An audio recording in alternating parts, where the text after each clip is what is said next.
திமுக இளைஞரணி செயலாளராக மூபே சாமிநாதன் நியமிக்கப்பட்டுள்ளார். இது குறித்த கூடுதல் தகவல்களை நமது செய்தியாளர் பாஸ்கரிடம் கேட்கலாம். வணக்கம் பாஸ்கர், நீங்க சொல்லுங்க. இப்ப திமுக உடைய இளைஞரணி செயலாளராக மூபே சாமிநாதன் நியமிக்கப்பட்டுள்ளார். இது குறித்த கூடுதல் தகவல்களை சொல்லுங்க. திராவிட முன்னேற்ற கழகத்தினுடைய இளைஞரணி செயலாளராக மு.க.ஸ்டாலின் இருந்து வந்தார். திமுகவுடைய பொருளாளரும் மு.க.ஸ்டாலின் இருந்து வந்தார். கடந்த 4ஆம் தேதி திராவிட முன்னேற்ற கழகத்தினுடைய செயல் தலைவராக தேர்ந்தெடுக்கப்பட்டார் திராவிட முன்னேற்ற கழகத்தினுடைய ஸ்டாலின் அவர்கள். அதைத் தொடர்ந்து இளைஞரணி செயலாளர் என்ற அந்த கூடுதல் பொறுப்பையும் பதவியும் தொடர்ந்து வந்தால், இந்த நிலையில இன்று திராவிட முன்னேற்ற கழகத்தினுடைய அறிவிப்பு வெளியாக இருக்கிறது. திராவிட முன்னேற்ற கழகத்தினுடைய இளைஞரணி செயலாளராக மூபே சாமிநாதன் நியமிக்கப்பட்டிருக்கார். திராவிட முன்னேற்ற கழக ஆட்சியின் போது அமைச்சராக இருந்தார், நெடுஞ்சாலைத்துறை அமைச்சராக இருந்தார், திருப்பூர் மாவட்டத்தினுடைய செயலாளராக இருந்தார். தற்போது அவர் திராவிட முன்னேற்ற கழகத்தினுடைய இளைஞரனுடைய இணை செயலாளராக இருந்தார். தற்போது அவருக்கு இளைஞரணி செயலாளராக திராவிட முன்னேற்ற கழகத்தின் புதிய பொறுப்பு வழங்கப்பட்டிருக்கிறது.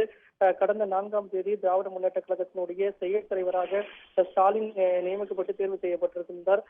இந்த அடிப்படையில் திராவிட முன்னேற்ற கழகத்தினுடைய இளைஞரணி செயலாளராக மூபே சாமிநாதன் இன்று நியமனம் செய்யப்பட்டிருக்கிறதாக கட்சியினுடைய பொதுச் செயலாளர் அன்பழகன் அறிவித்திருக்கிறார். சட்ட விதிகளில் திருத்தம் கொண்டு வரப்பட்டு அந்த விதிகளின் அடிப்படையில் திராவிட முன்னேற்ற கழகத்தினுடைய இளைஞரணி செயலாளராக மூபே சாமிநாதன் நியமிக்கப்பட்டிருக்காரு. இணை செயலாளராக இளைஞரணியினுடைய இணை செயலாளராக சூப்பா சந்திரசேகர் நியமிக்கப்பட்டிருக்காரு. தலைமை கழகத்தால் இவர் நியமிக்கப்படுகிறார்கள் என்ற அறிவிப்பை அதிகாரப்பூர்வமாக திராவிட முன்னேற்ற கழகத்தினுடைய பொதுச் செயலாளர் அன்பழகன் சற்று முன் அறிவித்துள்ளார்.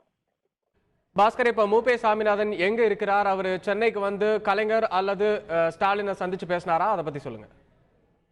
திராவிட முன்னேற்ற கழகத்தினுடைய இளைஞரணி செயலராக அறிவிக்கப்பட்டிருக்கக்கூடிய மூபே சாமிநாதன் அவர்கள் திருப்பூர் மாவட்டத்தைச் சேர்ந்தவர், வெள்ளக்கோவிலை சேர்ந்தவர். வெள்ளக்கோவில் சாமிநாதன் என்று அழைக்கப்படுவார்.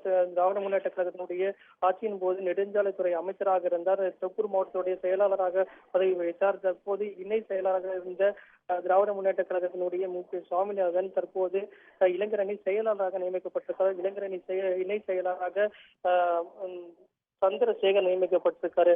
இருவருமே விரைவில் திமுகவுடைய தலைவர் கருணாநிதியும் திமுகவுடைய செயல் தலைவரான ஸ்டாலினையும் சந்தித்து பேசுவதற்கான வாய்ப்புகள் அதிகமாக இருக்கிறது.